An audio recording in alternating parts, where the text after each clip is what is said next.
What's happening, everyone? My partner's Ian's keeping it real.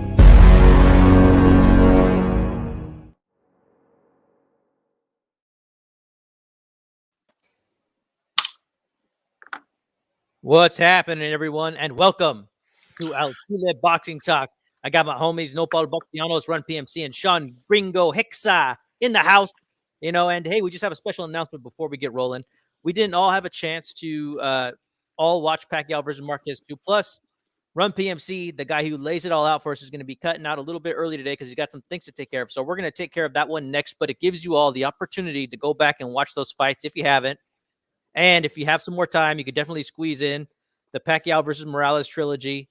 And we talked about this a little bit before. You could also watch the Barrera versus Morales trilogy. There's a lot to watch. And if you haven't ever actually watched those fights, man, you're doing yourself a disservice. Go back and watch those fights. They're so much fun. But let's get into it, man. We have some topics that we never had a chance to address because we simply just had other topics. And, there were some fights that were developed, that are developing and that we want to get to. And one of the first ones I want to discuss is it looks like Errol Spence versus Yordenis Ugas has been cleared to happen in 2022. And it looks like there are all green lights for this one. So I want to know what the panel thinks about it. Like, give me your thoughts. Sean, let's start with you, brother. What do you think about this fight? I'm really excited. Anytime we get a fight that's confirmed and we're ready to move forward with a unification bout, and it's a tangible fight we can look forward to, where it's not what is this guy going to do. Ugas just came off a big fight and upset, and really a milestone within his career. To upset Manny Pacquiao and kind of send him off into the sunset, which was supposed to be the fight for Errol Spence. So to me, it makes a lot of sense. I know we'll touch more onto this later, but I know people are already kind of having rumblings about, again, we have to wait on the, Crawford fight. But this fight, to me, it's in-house.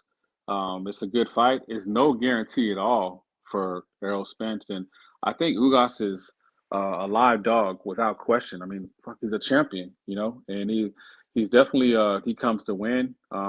It's not going to be easy, of course, but I've always respected Ugas's ability, and I think that he does have enough to beat Errol Spence, especially if Errol Spence is not 100%. Yeah, I agree. I'm also excited to see the fight. I mean, like Sean said, Ugas coming off a career-defining victory, really the signature win he was looking for in his career, and Errol Spence really with question marks coming off of a Danny Garcia very decisive, dominant victory, but we really don't know where Errol Spence is. It's been a while since that fight. We don't know. I mean, Sean might be able, or other people might be able to give insight if he's truly been in camp. But Errol Spence and his team are really the only ones that know what type of condition he is in, how many rounds he's sparring. And it seems like Spence was a guy that used to spar a lot. I don't know if they're going to taper that back, given just the facial injuries and the trauma he endured, probably around a year and a half ago, whenever his car accident was. But it is a good fight. It's going to be tougher. They're both going to be there to be hit. It's going to be, I'm going to wonder if Spence still has that granite chin. We know Ugas has a great chin, but we're going to see if Spence still has it. And we're going to see how much output Spence is going to have to bring. Because even though I think Ugas beat Porter, the one thing that kept Porter in that fight was just his sheer volume and his just dog that he brought out and just constantly going forward, the signature Sean Porter. So we're going to see if Spence still has that punch volume, because it was lacking in Danny Garcia. Like, was when Spence fought Mikey Garcia, he landed, it was like close to 400 punches and really wasn't hit that much. And he was hit around 60 times, I think, which is incredible. But in this last fight, he was hit more and didn't land nearly as much against Danny Garcia, who does have slower feet and not as good footwork as Mikey Garcia. So it's going to be interesting to see, because Ugas has great footwork, has decent hand speed, and he has pretty good timing. And it seems like he's riding high. So it's going to be a good one. If I were to lean low, I'd lean to Errol Spence. No, Paul, what do you think about this fight, brother?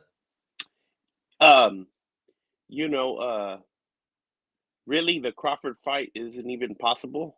And it's, if you have common sense, it ain't going to happen. It's going to take another 2 years probably to happen. By that time, we don't know as far as Errol Spence's condition. But basically, I just want to give credit to Errol Spence because he's jumping right back in there. He's not asking for a tune-up. He's not, he's not asking for a easy fight or whatever. And you know, I love the possibilities that Ugas brings to this fight. You know, this fight is definitely possible that he can win. He's got a great jab, and you know, it's a good fight. It's a good fight, and then we'll see what happens. I wanted to go to the chat and basically say hi to the homies.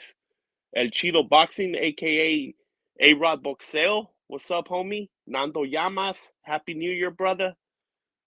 To everybody on the El Chile panel, he says. Also, Sonteo. ¿Qué onda, bro? And anybody else that's out there. For sure, man. We're happy to see all you guys. So thank you for joining us. Happy New Year's, guys. It's been a good one. So hey, dude, like I have to say these are great breakdowns, dude. I think that Run, I pretty much see it the way you do. Like I'd have to favor Errol Spence ultimately. Although I feel like we're kind of watching Ugas at his peak, even though he's a little bit into his mid-30s. Like I think that he's really seasoned right now. But I do think that Errol Spence, if he comes in with the tools that he should still have, I think he will have a physical advantage. I think that he's still got that grit that I've always talked about. I think he's able to stand in the pocket. I think he can move well. Also, I don't think Ugas has faced anybody as powerful as Errol Spence or as long. Not that I could think of where you get that good combo. Maybe he's fought somebody who's taller and longer, but not somebody who could use it, or somebody who's got a stiff jab the way Errol Spence has a jab. Like I think that Errol Spence has one of the best jabs in the business. I've always admired his tenacity. And early on, I'd have to say I think that Errol Spence is going to take it, but it would be a good fight. Like I honestly don't know. Like I wouldn't place any money on this one. That's for sure. Yeah, and I was thinking one more thing. I just came to my head of a recent, because this is somewhat recent. It's a sort of a comparison, but in no way am I comparing the careers of these individuals, but I'm just comparing the situation. It's when Saddam Ali beat Miguel Cotto. That was a signature win, really, for Saddam Ali over a legend, future Hall of Famer Miguel Cotto, and really no one going in that fight thought he would beat that or beat Cotto the way he did, especially hurting Cotto multiple times. Ugas going in their fight, everyone. I mean, I thought Ugas had a genuine shot. I thought Pacquiao got really beat up in the Thurman fight, but I feel like people forgot that because Pacquiao knocked him down really early in the fight. So people just forgot what happened, and Thurman was bludgeoning him against the ropes. And Manny Pacquiao looked worse after that fight than he did after this Ugas fight. But but then Saddam Ali's next fight was against Jaime Munguia, and then he got obliterated very early in that fight. And that I hope Ugas doesn't run into that, even though I would say Spence has accomplished way more than Munguia, especially at that point in his career. And I think Pacquiao has a better career than Cotto. But I hope people see the comparisons. That I really hope that Ugas doesn't have like that sophomore slump where he comes in and he just gets wiped out by Spence, because I do want to see a good fight. I don't think that's going to happen, but that just came to my head right now. No, I think that's definitely a fair comparison, and the parallels are definitely there. But I will say, like, to the point that it seemed like we kind of all touched on, and she kind of highlighted. I think Ugas, for being in his mid 30s, I think he's definitely within his sweet spot of his career, and I think he's fighting Spence at the opportune time, just like he fought Pacquiao at the opportune time. So he's kind of the forgotten guy, but he's a title holder, and in no way, shape, or form do I see it as any kind of duck or he's fighting a title holder, you know? I mean, if you're cherry picking champions, I mean, if you want to use that term, which I know sometimes my brother Manny uses that with Canelo, cherry picks champion, but if there's such a thing, I guess that's what he's doing. But Ugas is a completely alive dog. He's in his prime, and even though I think Spence has the advantage as far as strength that you kind of pointed out, Ugas is extremely strong in there. I mean, you saw what he did to Pacquiao. He just controlled the ring with just his presence, and he went toe to toe and wasn't backing down. So he's going to present a lot of problems, and then his boxing ability too. So it's going to be a really interesting fight. I truly hope it happens. I know it's pretty much a foregone conclusion as far as the paperwork and the sides being aligned, but I mean, we have to say it's the pink elephant in the room is Spence's health. You know, his eye may be recovered, it may not, but he was in that horrible car crash, and will his body hold up? And when you mentioned that Run PMC, I'm actually ironically plugging myself, interviewing one of his sparring partners, Quentin Quickdraw Randall, this Friday at 2 o'clock. And one thing I've kind of known, it's always hard to get uh, any other guy that usually kind of open, like the Charlo sparring partners. I can get them to talk about, how the sparring went. Man, some about Spence. I don't know what they say. They must sign a waiver or something. They don't say anything. But I'm gonna try for y'all. That's very interesting, man.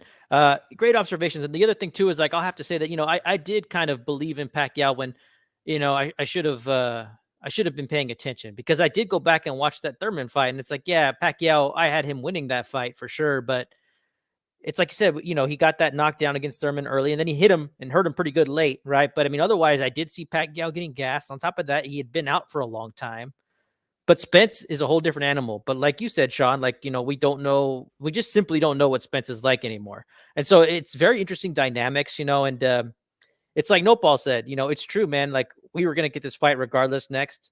And it was going to go through one way or the other. And now it's official. But, one of the things that's glaring is that we're not going to get that Spence Crawford fight like we want. And I wanted to highlight Sean Gringo Hicks here because, last week he said that he doesn't really talk about that fight anymore. And I've heard that from people. And I just want to know what your thoughts are on us not getting Crawford versus Spence for years. Like, I want to know what your thoughts are and why you don't speak about it. And then after this, maybe you can go back to not speaking about it. But, I'd love to have you just talk to the Al Chile crew and the audience out here and let us know what your thoughts are on that. Right. So yeah, first of all, let me say that I would like the fight to happen, but it doesn't make or break me, and it definitely doesn't make or break boxing.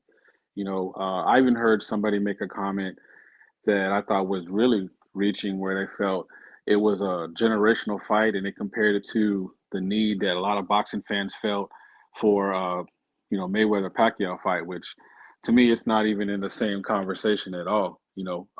One, they're both not cash cows. I mean, in their terms, as far as relevancy for them, for hardcore boxing fans, absolutely. Is it a fight that we would love to see and really would make our year and be a defining fight from that perspective? Yeah, but they're not household names. They're not superstars where, Pacquiao and Mayweather absolutely are. So from that standpoint, not at all. They're both longer in the tooth. I know because, Crawford, respect to him, his resume, and he's had a lot of success because he's gotten people at the right time. If that's the fairest, respectful way to say, the fighters he's fought. Since he got to 147, the fighters that he's fought have not necessarily been within their prime. They've been on the latter part of their careers, which, it is what it is. But it is also upon him to, help kind of push the narrative to get these fights made. It's a fight that I would love to have seen 4 years ago when Crawford moved up. He chose to go the WBO route, so it didn't happen instead of taking the mandatory. But both sides are responsible. But honestly, the main reason I don't talk about it, it has nothing to do with the fighters. It's a lot of reason why you guys mentioned that you're not the biggest initially fans of Triple G. It's the fan bases. Like the fan bases make talking about that fight like unconscionable because like they're not really in the realm of realism.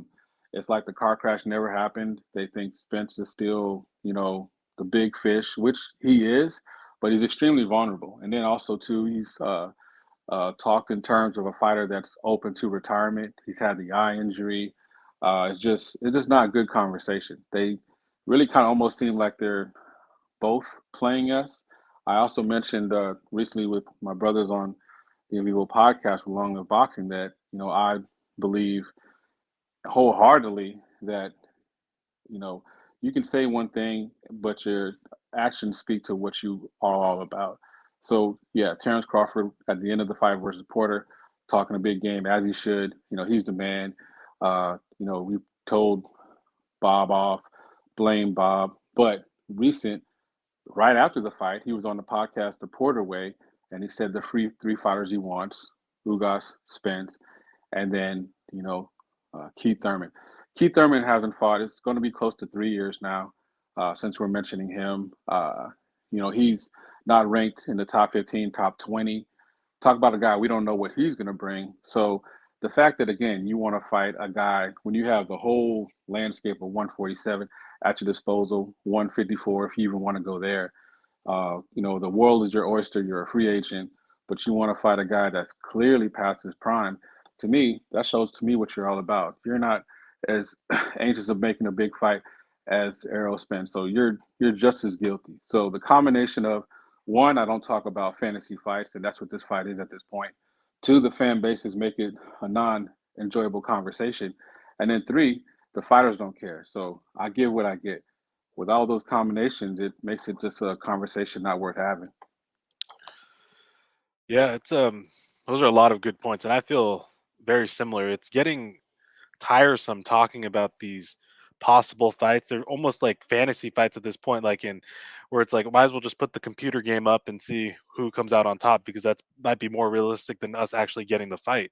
Because and it's a great point that this is really just a hardcore fight because if you were to go down the street and even if you talk to your friends that are boxing fans, they probably don't really or like quote or casual boxing fans, they might know who Errol Spence is, maybe know Terence Crawford, but they're probably if they're a cat like super casual boxing fan, they probably know Anthony Joshua, Tyson Fury just because it's the heavyweights, and they might know a few other guys, maybe, and then they'll be talking more about like YouTube boxers now or like Floyd Mayweather coming back against whoever they announced on. I saw an unboxing scene because this fight, when I think about it, I thought of two fights. I thought of like being a hardcore's dream. It'd be like when Terry Norris fought Julian Jackson, and then also when James Toney and Roy Jones. Granted, those guys would be great fights, great fighters in retrospect, but I don't know. I mean, I wasn't alive when one of those fought, but it's it's sort of like there might be good fighters when you look them back, or these fighters might not be remembered. Because how many guys actually know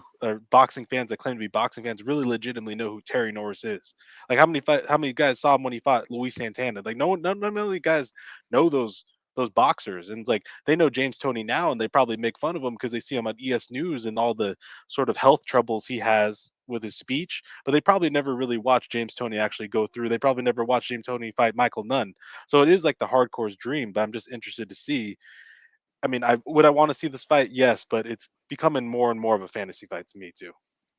Um, I wanted to say that my thing, yeah, I sound like Floyd's dad now, huh? My thing is this, huh? um, my thing is this, man. Every time I hear Crawford speak, he sounds so fucking delusional, bro. Maybe it's that there's a lot of things that the fans don't know, and he's perfectly content, but he doesn't realize that we got it. What we do know, we got it down to a science.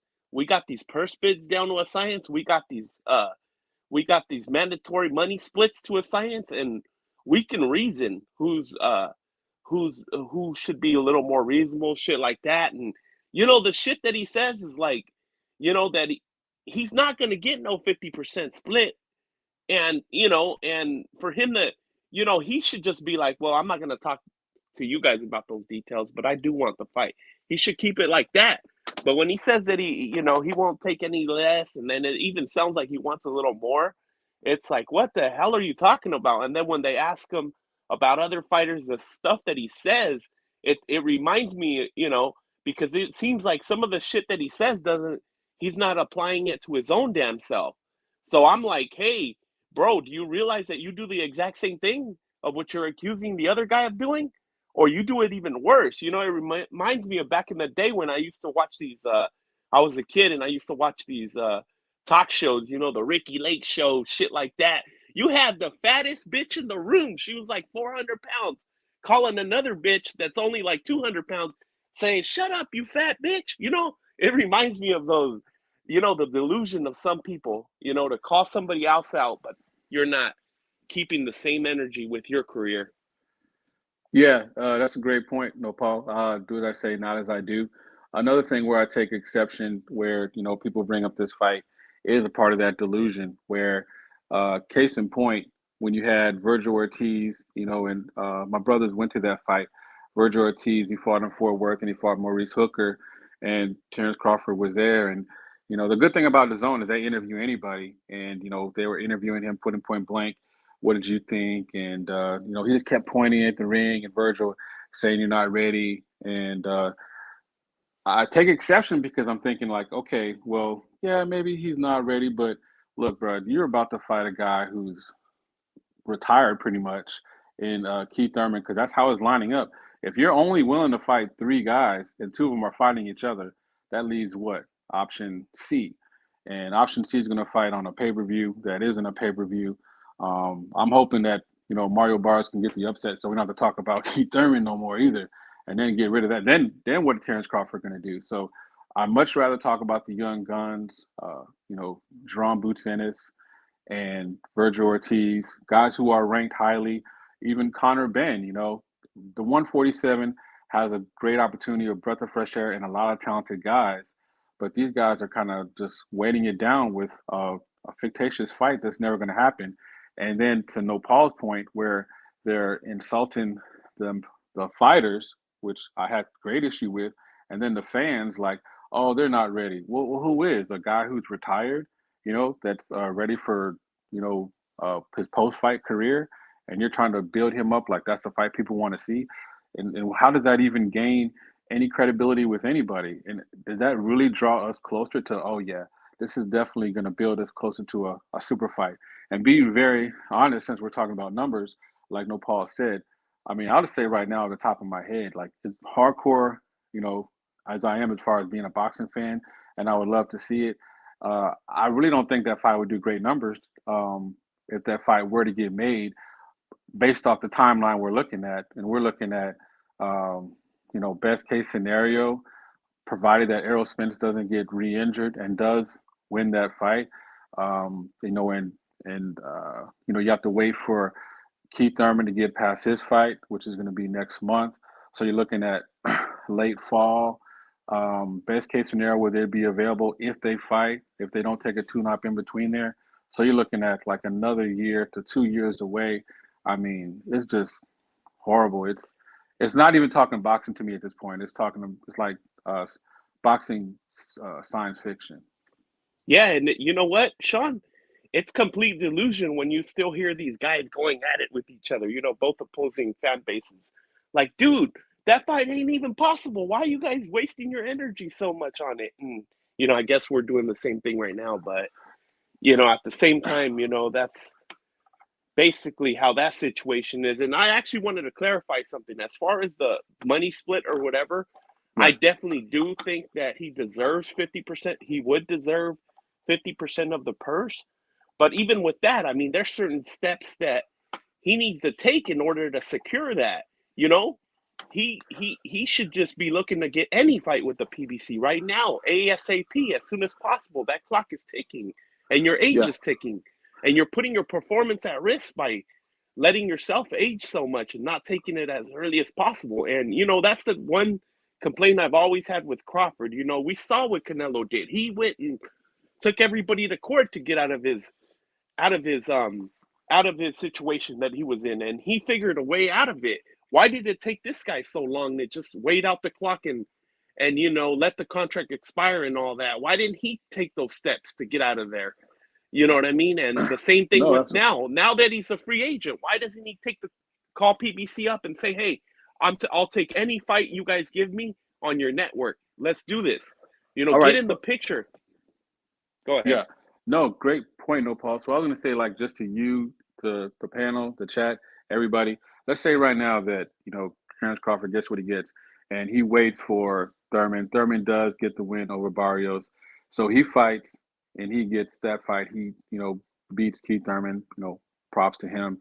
And let's say that, Errol Spence, which is possible, gets injured, against, he wins, he beats Ugas, but he gets injured, then what, So there's so many opportunities that are on the table for him, where he's so much more superior.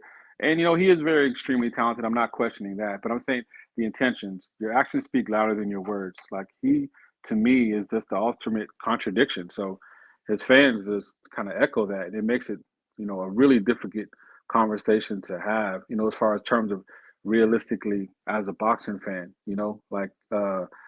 he's 34, that's nothing to do. No one else around here can make that change, that's what your age is. So waiting longer is not helping anything. It's fair to say that he's past his prime. Granted, he's had a lot of, real tests and challenges. I mean, prior to him fighting Porter, he fought Kell Brook and Amir Khan, and that's not even a joke. I mean, that's realism. You talk about some guys who are way past their prime. But those are fights that were made and that he took, and you know, if he kept blaming Bob, and he blamed Bob at the Porter post press conference, but his actions, he fights a Keith Thurman, and let's say that Errol Spence is not ready for whatever reason, he fights Danny Garcia in 2022. If that's his 2022, what's your thoughts on Terence Crawford?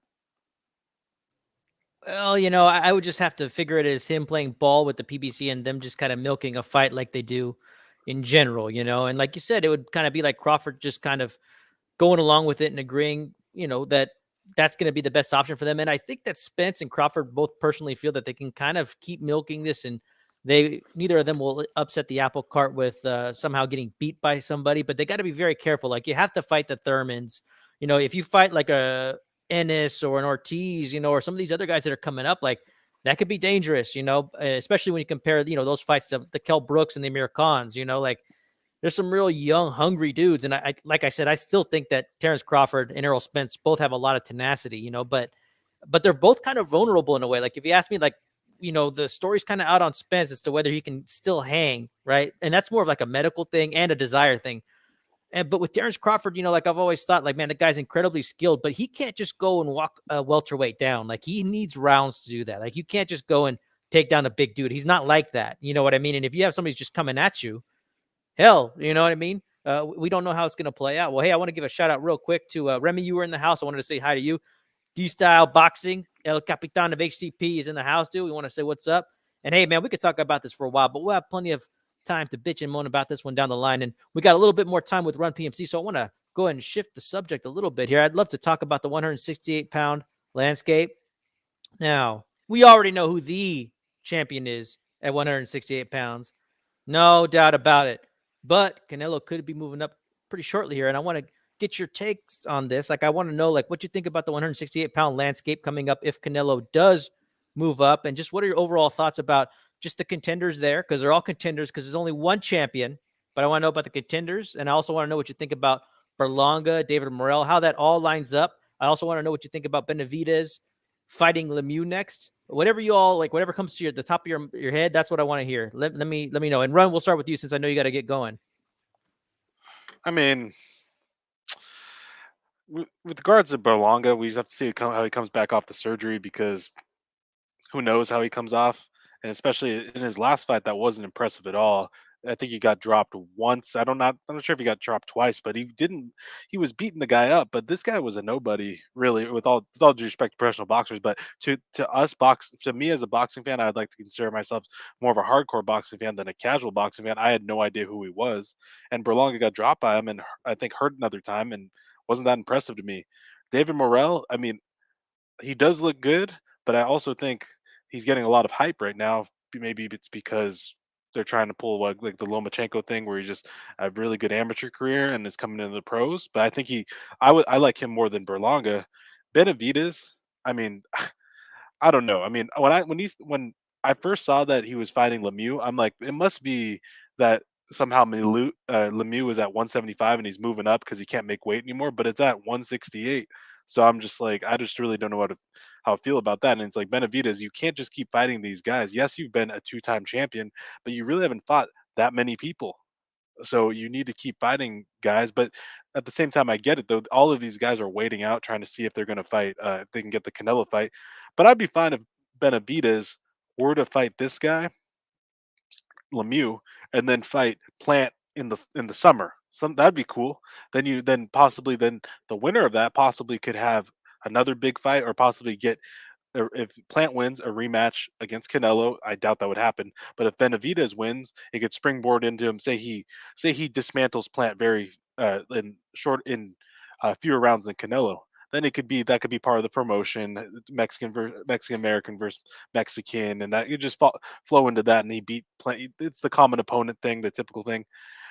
Uh, that's all I feel about that. With Danny Jacobs, I mean, I really don't know. I mean, I know a lot of people have been think Danny Jacobs is very good, but in my opinion, like I like Danny Jacobs, but when he came back, I always felt like it was sort of like he never really had that win for me when he came back after his time away when he had cancer. He never really had that win where I'm like, okay, he's back. Like I still think his biggest win is it still the Kid Chocolate win? Like there isn't really like is that his biggest win? And like, but then you look about who was Kid Chocolate? Was his biggest win Winky Wright? But even though we know Danny Jacobs is good, but I just thought he got a lot more hype than possibly he deserved at the time. But then again, I do like watching Danny Jacobs box, so it's sort of all over the place. But with Canelo, I mean, it's sort of happening what's happened at 147 when Floyd and Manny were sort of the cash cows, is everyone's just sort of waiting around until they make an announcement. Then all the fights get made. Like they'll have the announcement for Floyd when he would fight in September, and then all the guys would fight in like November, December, and they'd have all those fights or the early fights next year. So I think that's sort of what's happening. If Canelo moves up to 147 or 175, which I hope happens, then it's sort of open now because a lot of the guys, all the three champions just fought, but I don't know. I don't want to get into it that much, but Joe Smith sort of he said in a recent interview just sort of what we were predicting, that he was going to try to stay in house with Better Biev uh, moving forward. So that sort of opens the door for a Bivol fight with Canelo. So I'll pass it along, but if we want to touch on the 175 after. No ball. What do you think, brother? It's an interesting landscape. I definitely want to see. I would like to see Benavidez versus Morel. I think Morel fights for. I'm not sure who he fights for. I think it's the Zone or Matchroom or something.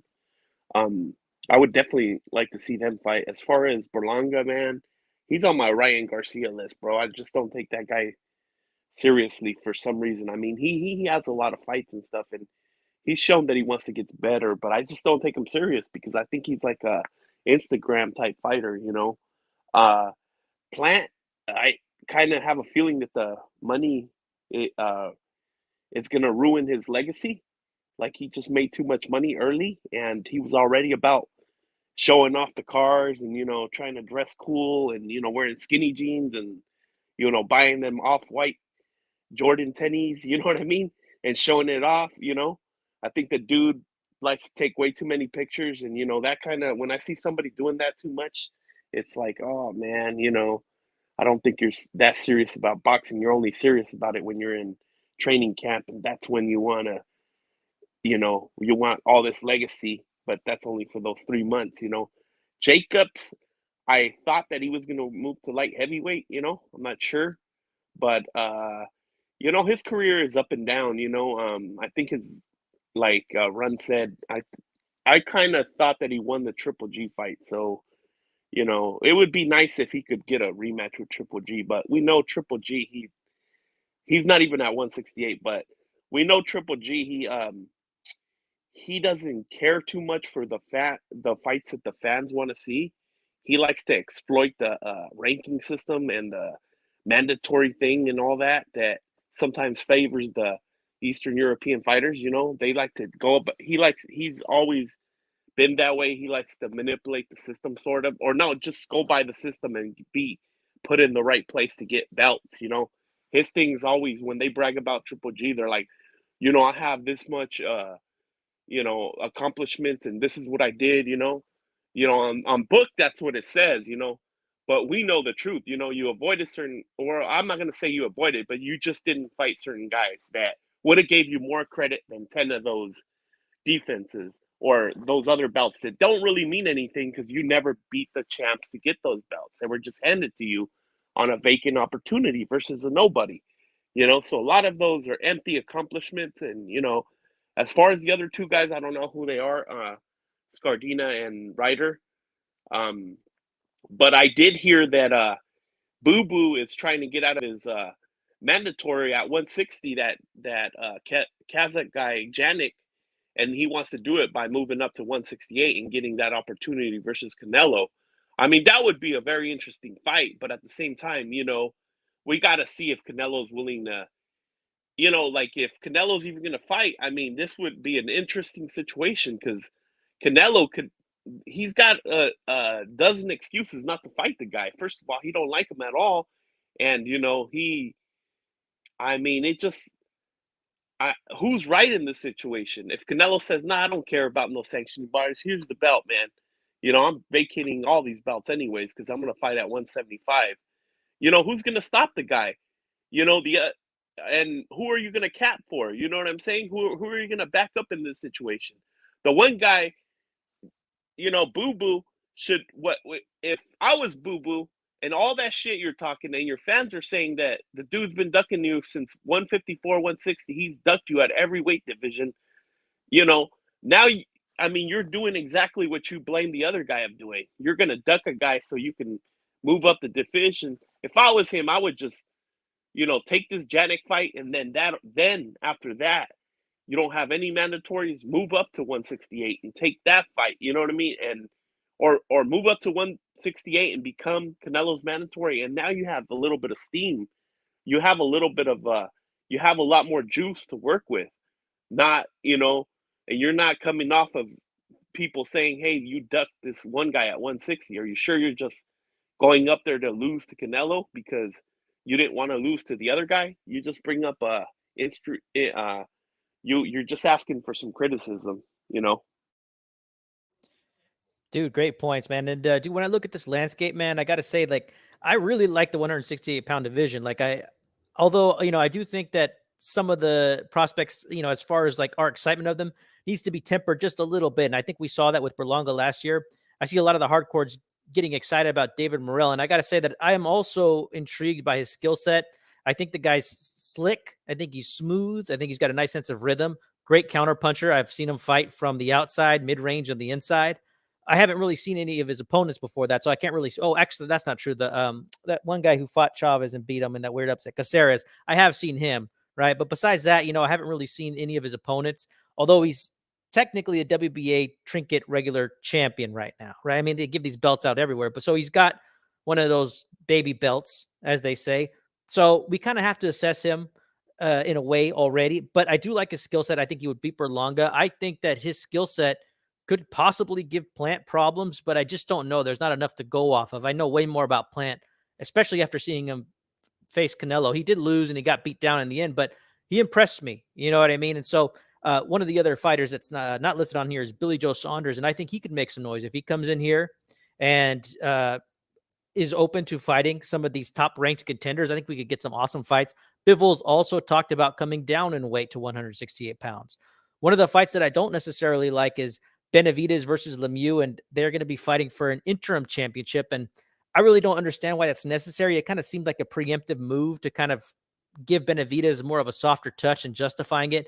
I understand Lemieux is 3-0 since moving up to 168, but like to me, that's kind of a nothing fight. It's like a stay busy fight. And to me, it wasn't really necessary. Like nothing's going to take Benavidez off that number one position right now. So it's like, is it really important to fight for like kind of some interim belt? That move was kind of strange to me, especially when there is smoke at 168. Like, if the WBC can always make exceptions for, well, Canelo to fight Smith, or, where they don't necessarily need the number one and number two to fight each other. I mean, they just let Jamal Charlo fight the number 4 voluntary, right? If this isn't a mandatory for Benavidez, I don't necessarily see the incentive for him to fight Lemieux like this. It just kind of seems weird to me. Like they're kind of just keeping him busy and protecting him. And there's so many good fights that you can make with Benavidez, and he doesn't really seem to be calling too many people out other than Canelo.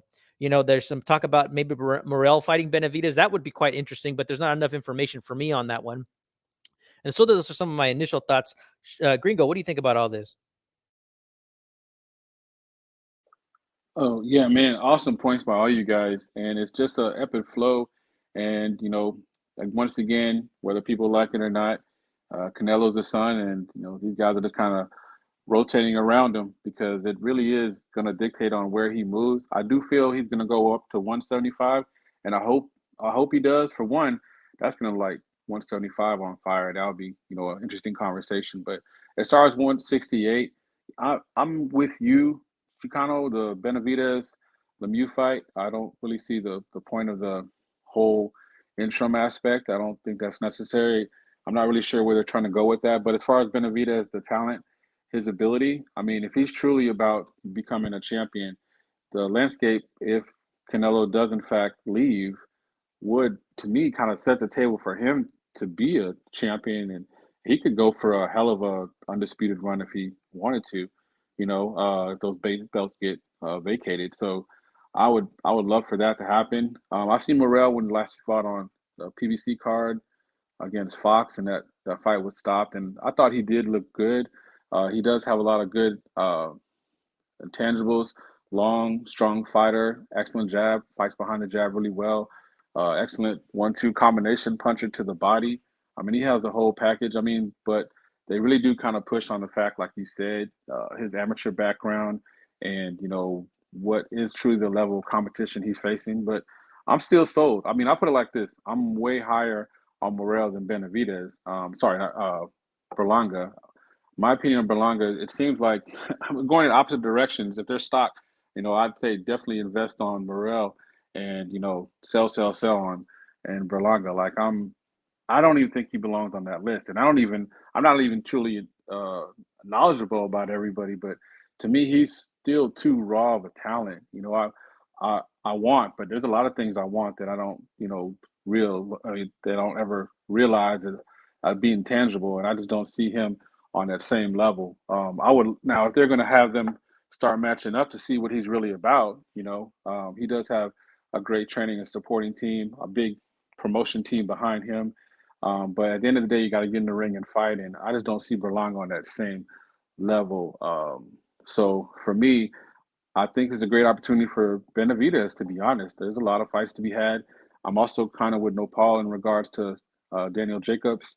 And I love the point that Run PMC said as far as I never really thought about it, but I guess like his biggest win was Kid Chocolate. And then when he beat the hell out of Winky, right? So, damn, that's been like forever. So, well, yeah, well, fights that he got credit for actually winning. I do agree with Nopal that he did beat Triple G, and that was a close fight. But again, Yes. you got to go by boxing rec. But overall, just I think 168. There's a lot of intriguing things. I really do hope that we can get that announcement from Canelo that he's going up to 175 officially, and I think things will get really exciting as far as you see what Benavidez and Morale are truly about, because I think those guys are the future of that division, and it'll be an exciting 2022 if that were to happen. Hey, good fight to rescore, huh? Triple G and Jacobs. That's in on the future. list, man. We're going to get that one taken care of. Although I wouldn't call it controversial, but I'd love just to rescore it anyways. I mean, it's kind of controversial. So it'd be nice to kind of see just what we thought. I don't think we would mark it as a controversy based on how we judge fights, but it'd be one to explore, man. I mean, it was a good fight too at the time. Triple G was, at its prime. He was like the boogeyman at the time. And the other thing I want to say real quick, going back to 168 pounds and the landscape, there's one thing I've noticed is Edgar Berlanga has been quiet as a mouse, dude. Like none of these fights have been made. So pretty much everybody's available. And all of a sudden, you don't see Edgar Berlanga anywhere. He used to show up, call out names with the shades.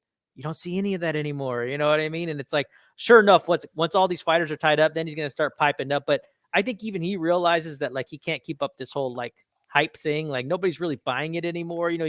I think he's been humbled with that knockdown that he got in that round. I think, yeah, he won the fight, but I think he's been knocked down to size. And I think he also knows that, hey, we're all kind of keeping an eye on him now. We all realize that he's getting older. He's going to be a 25-year-old prospect. And to a lot of the hardcores, you just can't buy into something like that, especially if you've been boxing since you were 7. No, absolutely. And just think about it, that was on the Fury Wilder 3 card. Just imagine that was on the prelim too. That wasn't even on the main pay-per-view of the card. Can you imagine? So the word is out on what he did and didn't do. And he just looked he looked outclassed to me. He just didn't belong. So just like he didn't belong on that list. I feel uncomfortable talking about him, to be honest. When my brother and I were doing another show on boxing, and he came up and somebody mentioned about the face of Puerto Rican boxing. I was I'm not Puerto Rican. I'm just saying as far as comparing him to Amanda Serrano, a unified champion, she's going to be undisputed next year.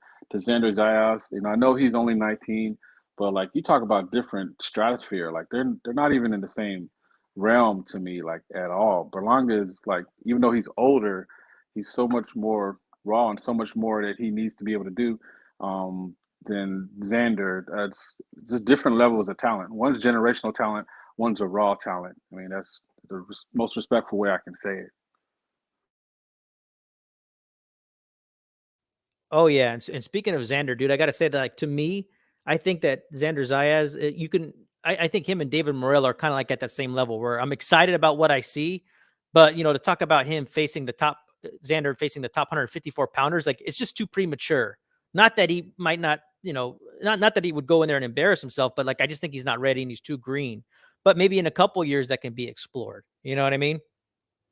No, definitely. I know that was a big reason why Coach Santino wanted to move him up from 47 because he was comfortable at the weight. I mean, he's 19. They they want to campaign at 154. So I thought that was really ambitious. That their goal is to now that they've accomplished the one goal, be prospect of the year. Their goal is, regardless of how we may feel, is they want to campaign. So they're going for a run at title. They want top 15, top 10 guys going into this year. I mean, we're in 2022 now, so it's going to be really exciting. And that next step, and is he really the guy? But I know he's more the guy than Berlanga is, based off my assessment of what they've done to this point. And also another name that you mentioned too, Billy Joe Saunders. I hope he comes back. Another name in the fray, and he's a hell of a fighter. He's a good boxer, and obviously he brings that passionate UK crowd. So, and I think he's more than just a UK domestic fighter. I think he kind of okay. So let's say, for example, just throw it to you guys. If that fight were to happen, like if they had Plant versus Billy Joe Saunders, you know, uh, who would y'all take?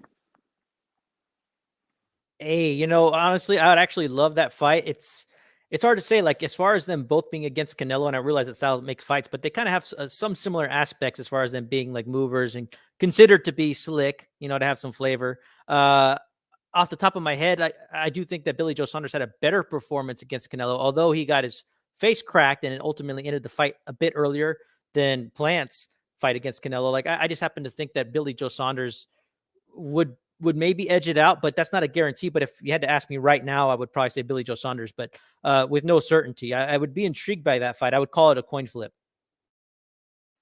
Yeah, and that's the whole point. That's what I'm saying. 168 has some intrigue for sure.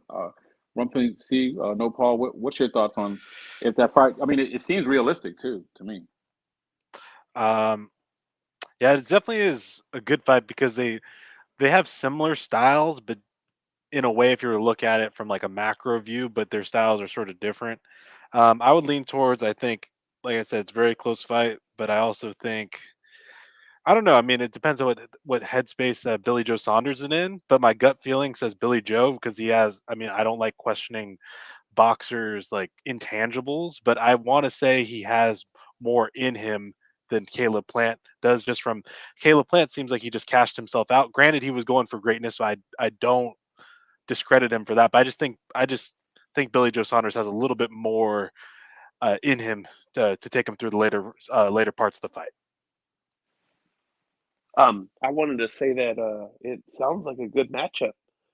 Uh, it could potentially turn into a stinker, like people like to call. And whenever you bring up these fights, the more knowledgeable people, they always say that styles make fights. So they tell you that they don't necessarily think that a fight like this is possible to make. I know the other day I was on Twitter.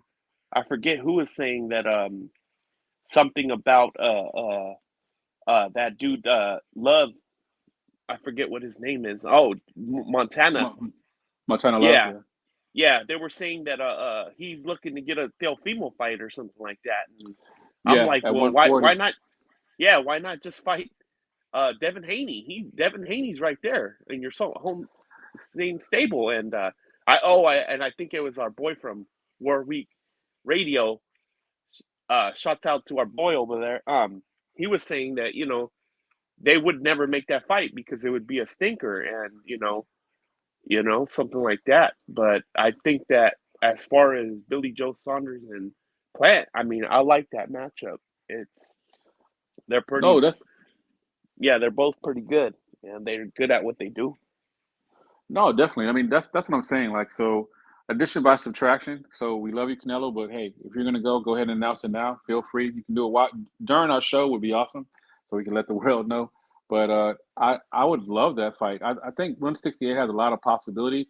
You have enough stable guys that aren't like past their prime, and I think 168 would be like, pardon the expression, be up for grabs, and it'd be exciting. I mean, I really would love to see what, who's going to go ahead and take the mantle, take the throne, and the opportunity is definitely there. So we'll see. And if I came across as far as too negative against Berlanga, hey, I'm sorry, it's not me, it's him. I'm just telling you what I see.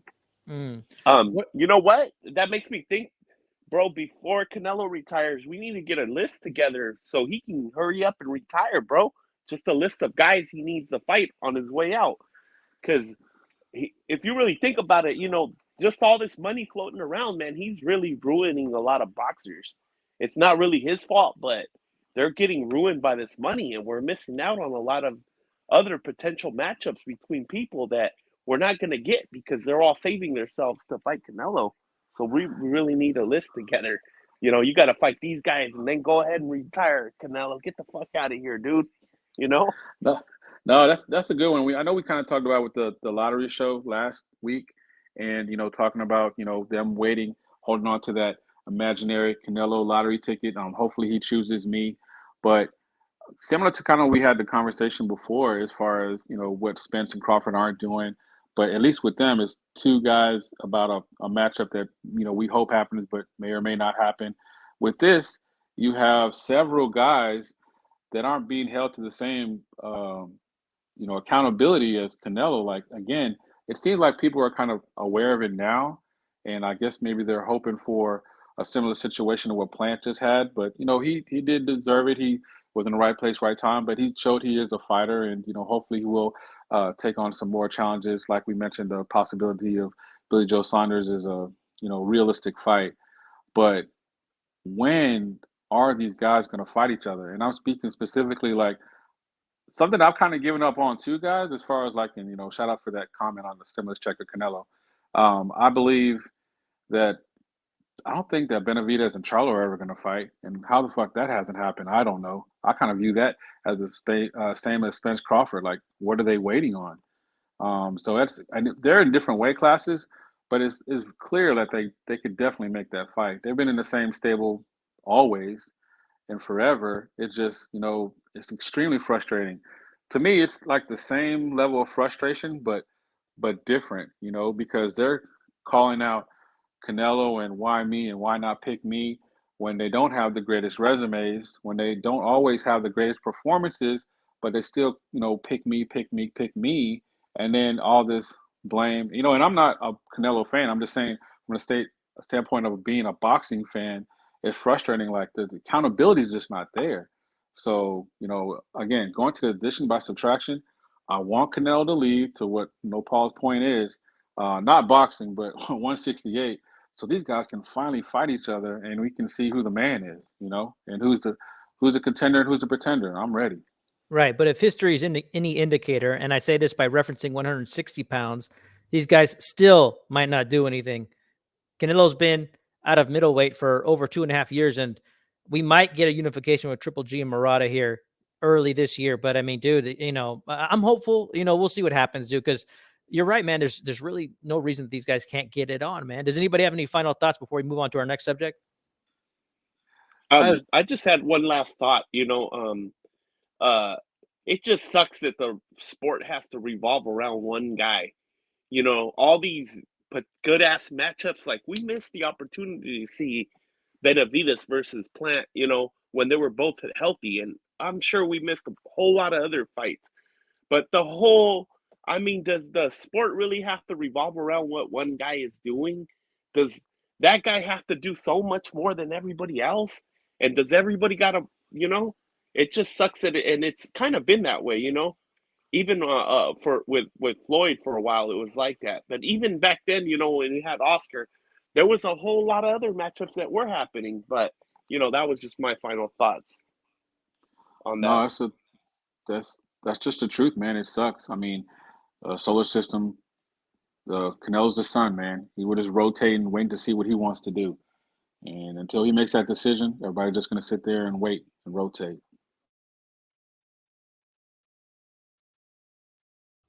Go ahead, Ron. It looks like you had something to add, man. Is that right? Yeah, I was just gonna say that you can't put your career on hold just for one person.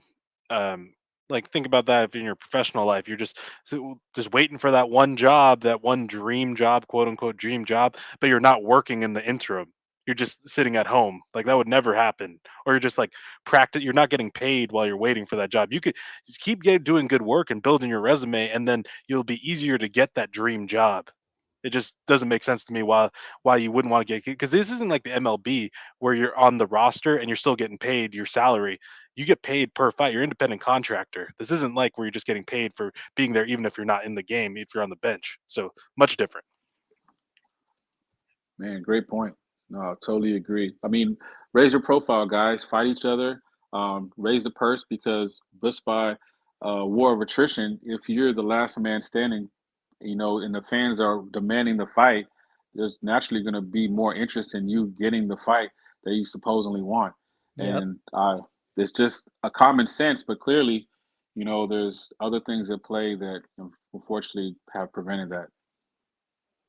We're gonna have to talk about this a little bit more later, man, because I got a lot more to say. Because down the line, I want you guys to start thinking about like how important the belts are to you, and how important undisputed is to you. Because you know what, if there's no heir apparent, like the other thing that people do is like, okay, well, if they're not going to earn their way to a title shot, what they're going to do is hold on to their belt, right? Because they know that Canelo's inevitably going to come, and that causes all kinds of additional problems. So I mean, it's just kind of bizarre, but it is nice when Canelo does go and clean out a division, because then, hell, we got to see all the fights we wanted in a way. Like it would have been nice to see Plant versus Benavidez, but didn't happen. But now we know who the man is of the division.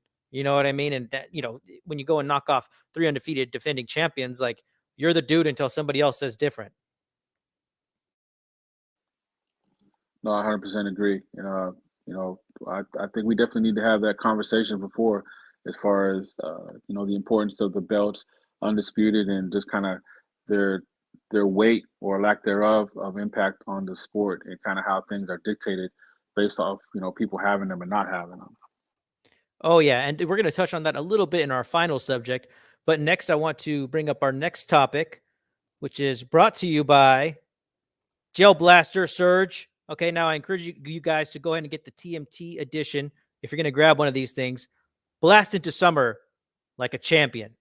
Now, this thing is fully automatic, shoots up to 100 feet, and it comes with prepackaged gellets. And let me tell you how this thing works. It's actually a pretty slick little thing. What is that?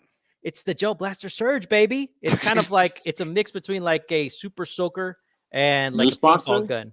Okay. Yeah, man. So I mean, this thing is slick, and the one thing that I like about it is like it's actually kind of a cool gun. Like you load it up and it looks like a grenade chamber, and then you soak these little minute little pellets for like an hour, and they kind of look like little like like those little balls that have like the scents in, like I don't know if you guys know what I'm talking about, but they're like these little liquid pellets, and you could shoot them up to 100 feet. And I just wanted to bring that up kind of as a joke, because one of the narratives that I've seen going on in the YTBC is that Floyd and PBC might be going broke. So I wanted to show you guys that gun. I actually think it's pretty cool. I remember when I was a kid, like super soakers were the shit, man. You know what I mean? And it's like I wonder if like young people these days see a gun like this and can have a good time and use their imaginations with it, So I thought it was actually a pretty cool little gun. It shoots like these little harmless little pellets. So if you get tagged or not. Better than a water gun, not as painful as a paintball gun, but can still go up to 100 feet. Worth your consideration. And like I said, the only way to go is the TMT edition if you go with it, though. So it shoots gummy bears, basically. Yes, essentially. Sign me up. And then the other thing I wanted to talk about is just things that I've found online that I thought were kind of funny. Is that Floyd is sponsoring some Love windows, $2.99 per window, any size, fully fitted. You can see their reviews at Trustpilot. And, people are just kind of having fun because there's this idea that Floyd and the PBC are going broke. And I actually think that both of these are probably just Floyd doing a favor to somebody, in my opinion. Like, I don't think Floyd could actually make enough money off these things to make it worth this time, but maybe he's just doing a favor. That's what I think. But there are some other things going on that I want to bring up. One, there's this tweet from Logan Paul saying that he hasn't been paid, and it's been 6 months, and that's something that is worth talking about. Also, we're starting to see Floyd do more exhibitions. There's talk of him going to Dubai and fighting a son of a billionaire, who the son is also a millionaire. I don't know this kid, but his name is Money Kicks. He's a social media star, and he's going to do it in Dubai. On top of that, we're starting to see pay-per-views. that we shouldn't be paying for. So I just wanted to know, like, hey, hell, we're going to talk about the business because I want to, and we're from the outside looking in. None of us have the money that they have, but we're going to talk about this anyways. Run PMC. What do you think about all this, man? Do you have any like thoughts on the PBC and Floyd possibly going broke, or what are your thoughts? Do you think they're going broke? I mean, I don't know. Like, no one really knows because, like, I don't know what's in Floyd's bank account, what's in his investments, what's liquid.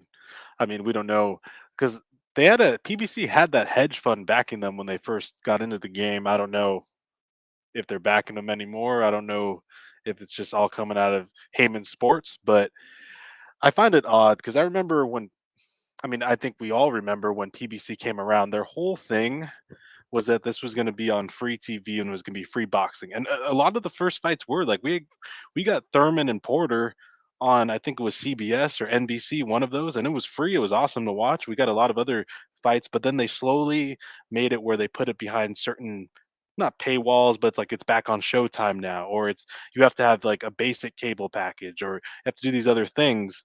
And it's just sort of funny to me. It's sort of like how the regular um what's it called, just regular TV went. It's like, oh, we're gonna get done with cable, we're done with pay-per-views, we're done with all these things. And then with the cable, now it's like now you have 10 streaming services at like $15-20 a pop a month, and you're back to maybe over your old cable bill. And it's sort of like what we're getting here now with PBC. It's like now we're back to pay-per-views, and now we're even beyond it, where pay-per-views that shouldn't be pay-per-views. We're getting like this past weekend, I enjoyed watching Luis Ortiz and Charles Martin fight, but no way should that have been a pay-per-view. That should have been, if anything, like a co-main event on a Showtime card or like a regular card. But it's just getting fights that we shouldn't have get. I mean, Floyd, do whatever he wants. I mean, if he's making money, maybe we're all being played the fool where he's getting tons of money for these things, and then he just does these things to stay relevant. Who knows? Based on the past track record where people have said like 50 Cent, whether that's because they had the business and friendship and relationship that soured, or other people that said Floyd blows his money. Maybe so. Maybe he's in need of money, but I mean that's his business, I guess. But with PBC, I find it odd. How are we here now, going on 7 years later, when the Broner, like the first fight they had, I think was the Broner Molina Thurman Guerrero card, and that was a great card to start it off. But now we're at this point where it's like we're even beyond where we were at before. It's just sad to see because I just don't know where to go. It's like PBC possibly be going, but I don't know where they go. Are they all going to go just spread out over Probellum and Bob Arum? And is DeBella going to become a bit bigger player in the game now that where we're at? But I just don't know where they're at. And I think it's funny. I want to say one last thing because I'm going to have to hop off. Is that PBC tried to do what the UFC did in the league, but was prohibited from doing certain things because of the Muhammad Ali Act and other like federal legislation. So I think it's interesting when we talk about like we praise the UFC in some ways, but the other ways we credit in those same ways what the PBC tried to do by sort of monopolizing the game is that we criticize PBC. Now, I'm not glorifying these fights, but I'm just saying maybe the UFC fans, maybe they're just more loyal fans to the brand than people are to PBC. I mean, some people are loyal to PBC and some people aren't, but it just seemed that a lot of people like the UFC model, but didn't those same people don't support what PBC did in the beginning. So interesting stuff.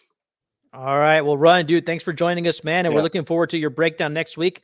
Like I said, I encourage everybody to take a look at Pacquiao versus Marquez 1 and 2. I can tell you that some of us have rescored it already, bro. And those are such fun fights, man. And we're going to lay Yes. down some context for you.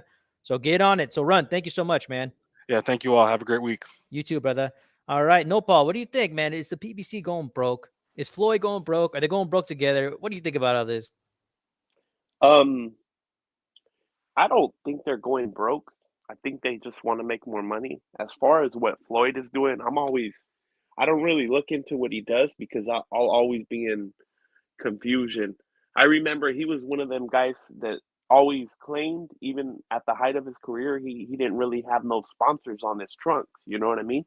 You figure that a guy in that position would have a bunch of sponsors, labels on his trunks. But I always looked at it like a classy move. Not I'm not sure if he meant that he couldn't get no sponsors or whatever, or nobody wanted. I'm pretty sure there was companies out there, but I always thought that was a very classy move, to not have to need any kind of emblems on your trunks. I know he had the Hublot on there, but then you start seeing stuff like You know, when he fought Connor, I guess he had the Burger King behind him, and I was like, "What the hell is this?" You know, and then you start seeing all this other stuff. Him doing, you know, these type of commercials, and you know, I guess Floyd is just addicted to making money, is what it looks to me like. Like, you know, he has a lot of time on his hands now that he doesn't have to do any fights, and you know, he's always that's how money is, man. It's a funny thing. You get into, you know, having more money and stuff like that, and then you know you want more and more and more, and it's a funny thing because there's only so much you can spend. There's only so much fun that you can have, and then you just end up with this empty life. You know what I mean? Because you're not enjoying what you have, and you can't find, you know, you can't find true love because you get with these women and you're always wondering if they're only with you because of the money, you know, and then you try to go after somebody that's just as rich as you, and you find that she's self-absorbed in her own world. So, you know, money sometimes is not a good thing. That's right. Don't try the Queen of Diamonds. The Queen of Hearts is always your best bet.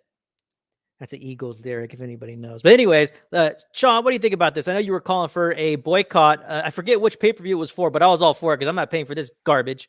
You know, I didn't pay for the Ortiz fight. I'm not going to pay for this Thurman fight. What do you think about this overall? And I don't even know if you like talking the business, but I sure would like your opinion on it. No, I think it's important. I mean, I know a lot of people say, want to talk about the business of boxing, but, boxing is the hurt business. So you're always talking about it. And I don't know about what Floyd about being broke, but I know they're trying to make my ass go broke by all these pay-per-views, and I'm totally against that. So I really think that they're going in the direction that I don't want to be in that world. Because fights that should be super fights. You're building up your brand, but they're going in the opposite direction.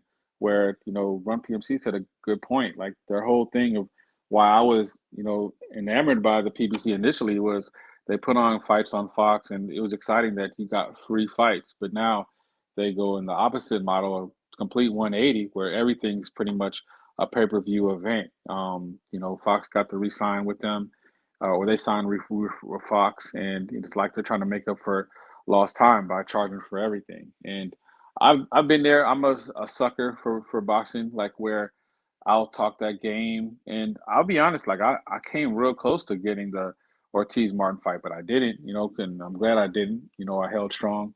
It's just, there has to be a stand on these pay-per-views and the excessive amount of charges for fights that aren't deemed worthy of our money. We want to make sure that we support the fighters, we support the efforts when the fights are good, but when they're not, what better way to speak loudly that these fights aren't worth our time. In regards to Floyd's going to be Floyd, and he's going to put out there what he feels is important to him. And I know when you get to that level of money, I used to work for a guy who was a billionaire, and they think differently.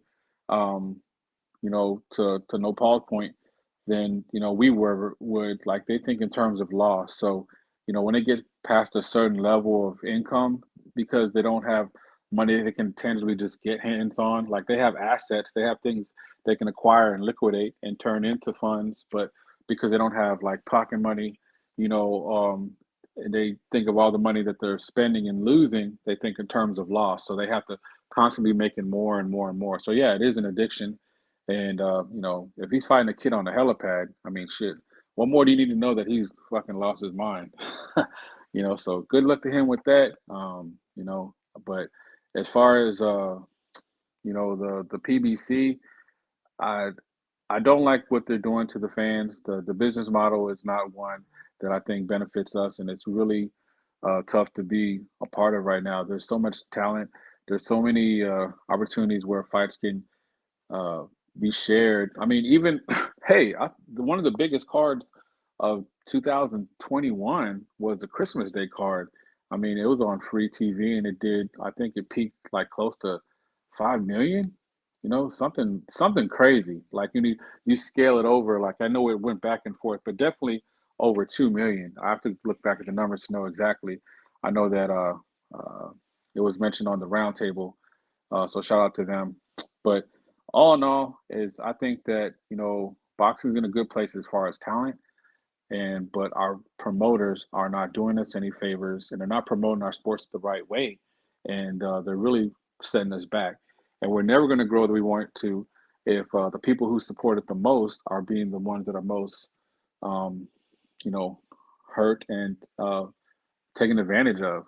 We're not going to be able to market to casual fan because they're going to have so many more options that are free to them compared to watching a marginal fight for money. That's insane. So we're definitely going to a dark place, and I don't want to go. Like, free TV for me, please, thanks. Hey man, that's a great observation. And you know what? I have to agree with you. Like, regardless of whether they're going broke or not, I have to say that the PBC model is really hurting the popularity of boxing. I got to say that, in my opinion, based on when I started watching boxing, like, the popularity has to be at an all-time low. Like, some of these numbers for some of these pay-per-views of fighters who are supposed to be stars are pathetic. They're really bad. Like, and this is just a reference. Like, okay, I remember when I was first getting back into boxing, Margarito versus Cotto did 500,000, which was surprisingly good. Okay. If you look back, Jones versus Hopkins too. Roy Jones versus Hopkins too did about 150 pay-per-view buys, or excuse me, 150,000 pay-per-view buys, right? So it's like the numbers that they're doing now, and that fight wasn't even that good back then, is they were both kind of washed up a little bit, and dude, like, there's just no excitement anymore. And a lot of the casuals don't even know who most of these fighters are. There's not enough old names anymore. A lot of these people are out of the game.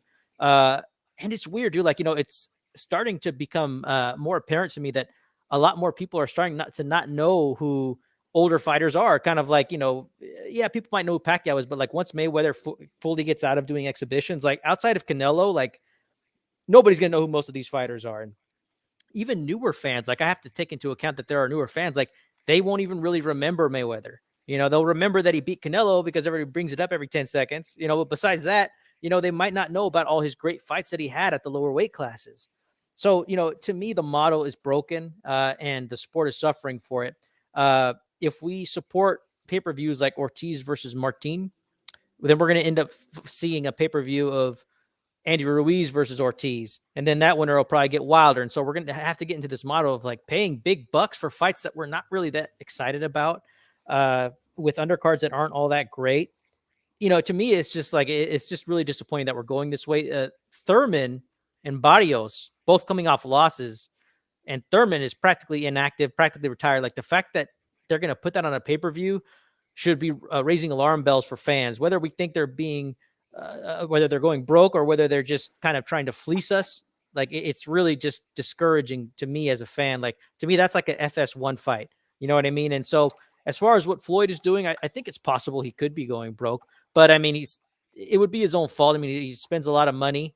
I don't know what his investments are. He says he has a lot of investments, and I do understand that theory where he says, well, hey, if I can make all this money, I might as well, right? It'd be stupid for me not to rob the bank a bit more. And he's always had that mentality.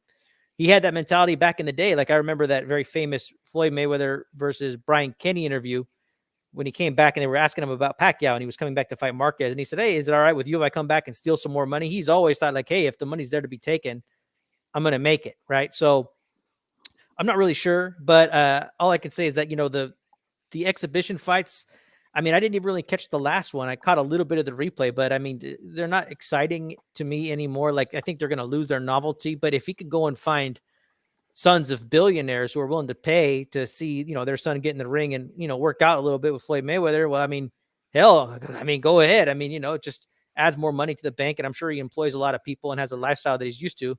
So I guess those are my thoughts on it. No, no, definitely. And like, kind of bringing it back full circle to the earlier part of the show when we were talking about our thoughts on, a fight that may or may not happen, and building up the profile of that fight, an imaginary fight. And I'm referring to Spence Crawford. What's the other fighter that Terence Crawford wants to fight? He wants to fight Keith Thurman, an inactive guy. So what do? Let's raise his profile. We know that he's had injuries. We know he got married. We know he cut his ponytail. You know what? But let's bring him back. Let's put him on a pay-per-view against a guy that fought Tank. Everybody loves Tank. Everybody's gonna. Let's go ahead and put Leo Santa Cruz on there. Everybody loves Leo Santa Cruz. We got ourselves a moneymaker. I don't know. Oh yeah, by the way, when we do that, we can sell the fact that you're having Thurman back, and when he fights, he's going to fight Crawford, and it's just a whirlwind of bullshit, man. It's really discouraging. So for me, just to keep my boxing sanity, I love talking to you guys. I love talking to these young, excuse me, prospects, and I'm concerned for them because of the direction of the sport. But it also keeps me grounded when I go to the smaller events because my whole thing was I always would tell people, you're a casual if you only know boxing by the pay-per-views, but now that that statement doesn't even hold true because boxing is nothing but pay-per-views now. So I mean, that's not even relevant no more. It's just the game in the landscape has changed to a point where it's like I don't even really recognize it, and I don't want to. So um, I love talking boxing, but right now the business is definitely betraying the fans, and we deserve better. So the only thing we can do is money talks. Is just don't buy them. Team stream. Sorry. That's what I'm saying. And the shoe shine is here. Dave from the 408, one of my favorite shows on the HCP network, is here. He says pay-per-view should be reserved for mega fights between champs that have high purses to cover. I mean, that's a great point, and on top of that too, like when I think pay-per-view, I think like possible fight parties or mega fights. It's like I can't think of anybody who'd be like, oh, Luis Ortiz, Charles Martin, like let's have a party for that one or this one. Like, I mean, I'd watch it if it was an FS1 fight, but I'm not going to pay any money for this fight. I mean, Thurman was cool back in the day, but he already had the nickname Once Upon a Time Thurman a while ago. So I mean, this is just like if you do this, you're supporting their model, and if you support their model, they're going to keep giving us this unless they don't have a choice to keep giving us this because they're broke. But I mean, like I said, we don't know, but it's something I just wanted to talk about. Does anybody have any final thoughts before we get on to our last subject? Yeah, just the fact that if they are just robbing the bank, like Floyd likes to say, then shame on them, man. If they're going broke, there's other ways they can go about by raising the profile and putting together fights people actually want to see. They'd be surprised how things would turn around, like pretty quickly too. All I gotta do is like, let's say for example, right now. I mean, this is totally fan fiction, so forgive me up front. If they put Benavidez Charlo on Fox, that'd be crazy. I think the crazy numbers, especially if you have it like preceding a football game or something. You already have that fan base kind of trickled in. There's so many things they can do, but they just sit on their hands and charge pay-per-views for Ortiz Martin. Seriously. So Man, what's I up? agree. I've always said that Jamal Charlo is kind of like that sleeper pay-per-view B-side star. I think he can make money with Benavidez. I think he could make a lot of money with Canelo. I think that that's probably the second most lucrative pay-per-view option outside of possibly the Triple G trilogy. That's the fight you'd want to make. Like, I think it could easily do 1 million, in my opinion. Oh, But that remains to be seen. And it's like, well, I mean, that's kind of an option. I wouldn't be surprised if they're still negotiating that behind the scenes. oh yeah, definitely. So we'll see. Like I'm thankful for a fight that I know is gonna be a pay-per-view because clearly that's their model now. But for Charlo Casano too, man, I'm so happy about that. That's actually going to be a fight I can attend, live. And I'm hoping they stack the undercard. And that's another thing. They don't even stack undercards no more, man. Like, what happened to our beloved sport? Like, man, like I used to look at, I would like judge getting a pay-per-view based off the undercard. Like, seriously, man. Like, but if I would, if I wasn't totally sold on the main event, because I don't have a lot of money, I would like the fight. I would want to watch it, but my deciding factor, man, it would be the undercard. I'm telling you. So, those days are gone, brother. You said it, man. Well, hey, we'll try to be optimistic for you all next week. But it is what it is, man. Like we don't talk about this stuff too much, but I felt like it was a good time to be addressed with all the pay-per-views and exhibitions that we're getting from the PBC TMT side of things. But this will be a developing story, I'm sure. So we'll be able to touch on it later. But the last thing I wanted to talk about was this quote from Joe Smith Jr. Now they are talking to him on the Last Stand podcast, and he said at this point everybody would choose the Canelo fight just because there's money to be made there. But really, for my legacy, I want to be known as a great fighter. So I'd like to fight Arthur Beterbiev and Bivol. And I wanted to touch on this because, it kind of goes back to what we were talking about in the beginning of the podcast, which is people fighting for legacy or possibly fighting for belts, what's important in boxing. And I thought this quote was interesting because I put out a tweet saying, well, to me, if you ask me, his biggest legacy fight, Joe Smith's biggest legacy fight would be a Canelo fight by a country mile, right? To me, it's not even close to like possibly fighting Beterbiev or Bivol. And I want to know what your guys' thoughts are on this. Like, what's more important? Is the opponent more important, or is unifying or facing a undefeated champion more important? Like, what are your thoughts on this particular quote from this dude? Let me go first, Sean, because I gotta dip out after this one. I'll still Yeah, be brother. listening in. I actually appreciate what he said. I don't really necessarily want to say that he used the best wording, but I really appreciate what he said, because if other fighters took the same attitude, they would be a lot better. I mean, you'd see Big Charlo, taking a good amount of fights, in between before he gets his Canelo opportunity. You'd see Boo Boo going after a bunch of other guys before he gets his Canelo opportunity. So, from a standpoint from Joe Smith, if he just fights these other guys and beats them, which, they're not easy fights for him to win or whatever. But even if he did, and he did manage to beat these guys, I mean, that Canelo payday, whether he wins or loses, would just be icing on the cake and extra money. He could eventually retire. But I think, he's realistic about it. And, anyways, why would Canelo fight him anyways? You know what I'm saying? So you got to look at it from different angles. I mean, he'd have to do something big Canelo could go in there and fight him, but there's only so much time, and, Canelo's probably better off fighting Bivol or Beterbiev, just because it adds more legacy at this point. These guys are undefeated or whatever.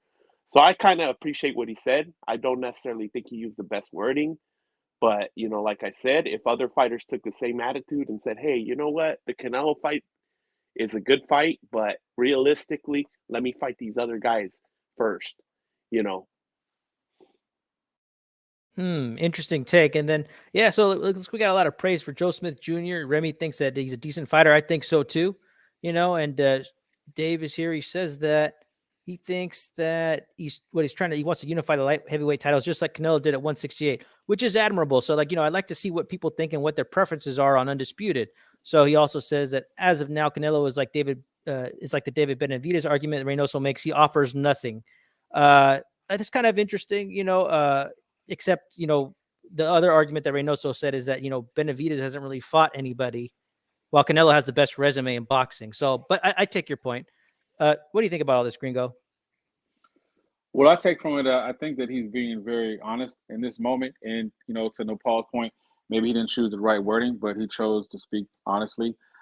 He said, like, at this point, everybody would choose to fight Alvarez, Canelo, just because of the money.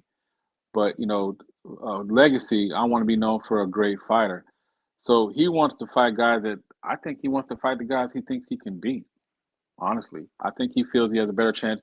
First of all, for those fights to happen, one, and then two, he has a better chance to beat them. And then three, going back to what we said initially, and to No Paul's point, if he does beat those guys, he'll of course get the Alvarez fight because he'll be the last man standing. So it's by the process of elimination, which boxing is supposed to be based off of: fight the best, beat the best, become the best. So I love the quote and the mindset, and I truly think he's being genuine and within that moment. The wording is maybe questionable, but I think he's just speaking from the heart. And I wish more fighters felt that way. Like, hey, if we fight each other, eventually we'll catch the attention of the sun, or the King Nello. So I love the quote, and I truly believe he's being genuine in that moment. Now, as far as how he'll move forward in his management team, we know that's a different conversation. But yeah, right now, there's no way in hell he gets the Canelo fight anyway, unless he beats those guys. So it's a guy who's fully aware of who he is, what he can do, and I applaud him for it. Yeah, I kind of like his perspective a bit. Like, I don't necessarily agree with everything he said. It could have been the wording, like you all said. I do like that he wants to take care of some work and unify. Like, and I do think that in this case, the defending champions, Beterbiev and Bivol, outside of Joe Smith Jr., I mean, those are all great fights to be made. And Joe Smith would be taking a big risk because he could be sacrificing that potential huge payday against Canelo. And then something I wanted to touch on is what Nando had typed in. He said, can Bob Arum, ESPN, give Canelo the type of guarantees he's expecting? I think that Top Rank, although it might be a smaller business in the grand scheme of things, as far as like, DAZN now, and I think that Top Rank has a very strong business. And I think that they do have money that they could sit on and could guarantee. From what I can tell, their checks have always cleared. And I think that they have a good idea of what Canelo can generate based on recent numbers. And on top of that, you would have the ESPN ABC machine behind a Canelo promotion. And if you ask me, like, I think PBC dropped the ball on promoting Canelo. Like, I think they could have done a much better job. I didn't even see that much screen art in the lead up to that fight. Like, I think that, Gringo, you produced better, thumbnails for me than I saw for the Canelo versus Plant fight, to be honest. Thank you, Rick. Checks in the mail. But yeah, as far as the Nando, his comment, I think, like you said, it was best, brother. Like, it's not just Bob Arum, it's not just ESPN. That's that Disney money. That's them deep, deep pockets. That's that iPhone, Jerry Jones money. So I think they can. If you say Canelo, people are going to say, how high do I jump? They'll back it for sure, and they're not going to drop the ball like the PBC did. So I 100% agree. The pockets and the money is there to be had for the right opportunity, and Canelo's the right opportunity every single time during this current run. Oh, yeah. All right, man. Well, I think that's about it, man. Let's wrap her up. Thank you guys so much for joining the Al Chile Boxing Talk crew. And like I said, we're going to be revisiting Pacquiao versus Marquez 1 and 2 next week. So you still have time to check out those amazing fights. And then Off the Ropes Boxing MMA, I just want to shout him out real quick. Everybody check him out. He's got a great little channel. And he says, I think he sees his stock go up if he beats Bivol, and better be if the end game, more money, and the right attention. Hey, man, truth to that. So I want you all to have a great, great day, and we'll see you all next week. Peace.